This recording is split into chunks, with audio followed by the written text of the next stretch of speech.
You know, there's always the question, and it comes up from time to time, should I pay off my house? Should I take this extra money, right? Let's make a visual and pay off this house. Because remember, this house is gonna go up and down in price whether you take this money and pay it off early or not.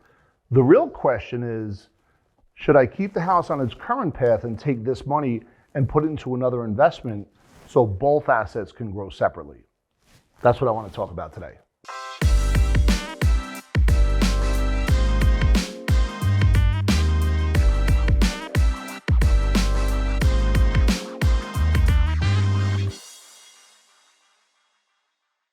Let's go, folks. So check it out. The question is, should I pay off the house or should I separate the money and put it into another investment? We're going to get into that right now and really be able to understand exactly how this works.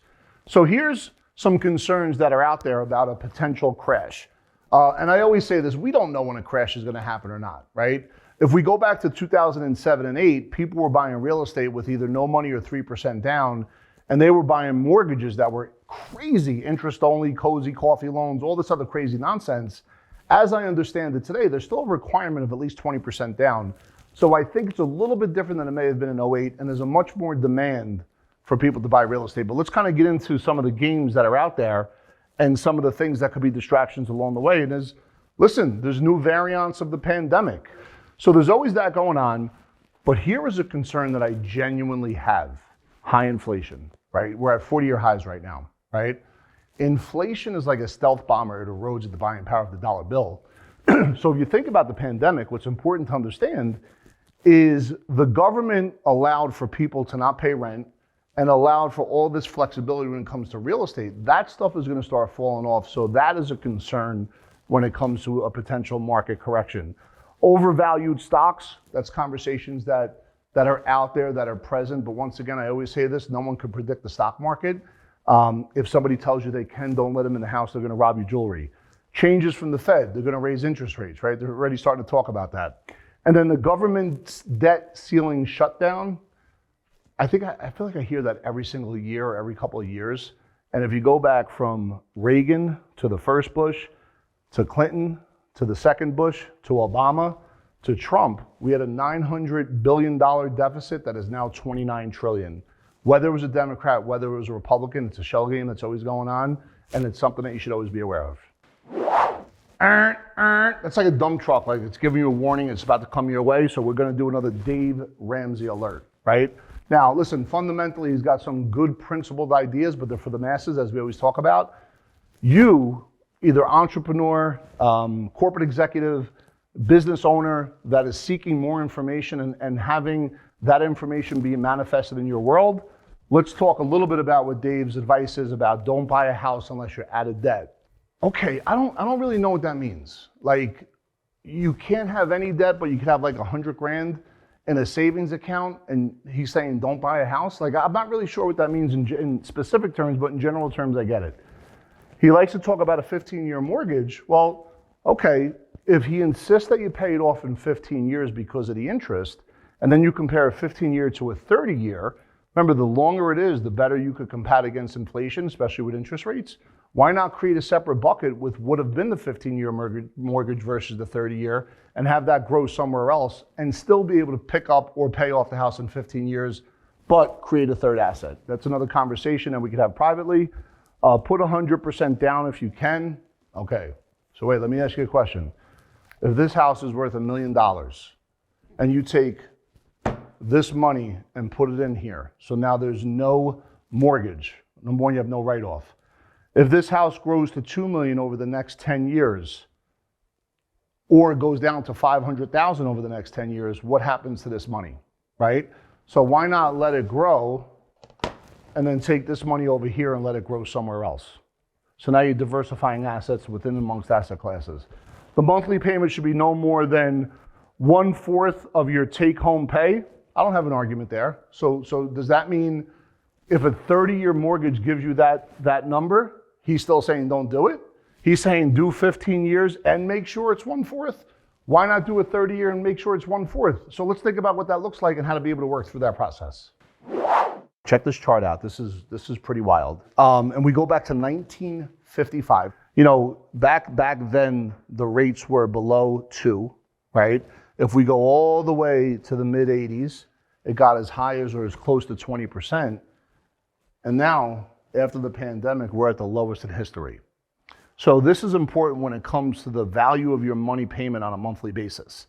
If you have a $500,000 mortgage here versus a $500,000 mortgage here, you're talking about two substantially different monthly payments. And once you understand how interest rate affects what the payment is, you could become much more clear on the difference between 15 and 30-year mortgages and how that can impact your cash flow and where to put that cash flow into other opportunities.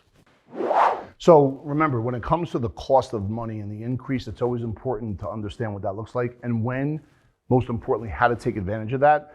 So check this out. According to CNBC, since December 2021 to February, right now, 2022, the 10-year bond rate has already increased from 1.34% to 1.78%, and the majority of the Fed sees more hikes this year. Remember, the cost of your gas and food is also going higher as well because of inflation. So understand that difference and that impact on how to be able to purchase what you want to be able to purchase. Very important distinction. Okay, so when you really understand what's in front of you right now from a standpoint of historical norms, and I'm not even going to use this as a scarcity principle, but be very clear on how to utilize this in your decision-making process, because I'm not sure it's going to stay this low for this amount of time. And I think that you're in a situation where if you understand arbitrage and how to use that in your favor, really good things could happen as far as how you get multiple uses of each and every dollar. For example, arbitrage. Arbitrage is the simultaneous purchase and sale of the same asset in different markets in order to profit from tiny differences in the asset's listed price. Check it out, real simple. If the bank is loaning you money at 3%, right, and you go buy a piece of property that in today's market environment potentially can earn you 15%, just think about that math. The property's worth $500,000. The bank loans you $400,000 at 3% because you're putting $100,000 down, and the real estate, because of 4 different rates of return, is giving you hypothetically and potentially 15%. That is exactly what an arbitrage looks like. So guys, listen, I believe in transformational vocabulary. I believe in manifestation. I'm sorry, it's just who I am, and I believe what you think comes to fruition. It says worried about a crash. Let's fix this word, right? Because if you keep telling yourself this story, what's going to happen is you're going to make decisions subconsciously that are going to make that come true.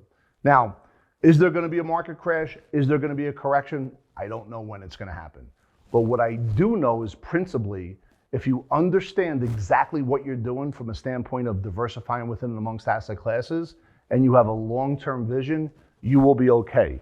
So for both extra protection and spending flexibility, this is why we love a cash value whole life policy, because not only that you can overfund it, get a guaranteed rate of return, but as you leverage it, you're still earning that rate of return inside the policy. We are not here to say, hey, go buy a life insurance policy, borrow from your policy to go buy a piece of real estate that you could flip next week. That's not what we're suggesting, nor would I ever suggest that from an insurance policy standpoint. What I do believe is if you're a real estate guru and you want to do it for the next 5, 10, 15, 20 years, there is a process that you could do, and sticking true and true into that process, Chris Crone style, what will begin to happen is you will protect yourself from the ups and the downs on any potential crash and or correction in the real estate space. Okay, so check it out, folks. I'm in the game of diversification, asset diversification, not portfolio diversification, because I'm not a fiduciary, but understanding the different asset classes. Should you pay your house off early? In all likelihood, if you understand the science of money, probably not. If you are not a good saver, and if you're worried about income later on in life, then maybe you should pay off your house. But the point is, if you go ahead and click the link below, this is a conversation, a one-on-one conversation, not a general term video, where one of the team members from Epic will take you through the success and educational process so you can make a prudent decision based on what's in the forefront of your thinking. Can't express how grateful I am that you're watching our channel. Thank you so much for watching. Go ahead and click that subscribe button because you'll get that bell. It's going to ring every time we bring new content, which is daily. And if you thought this video was powerful, check out this next video.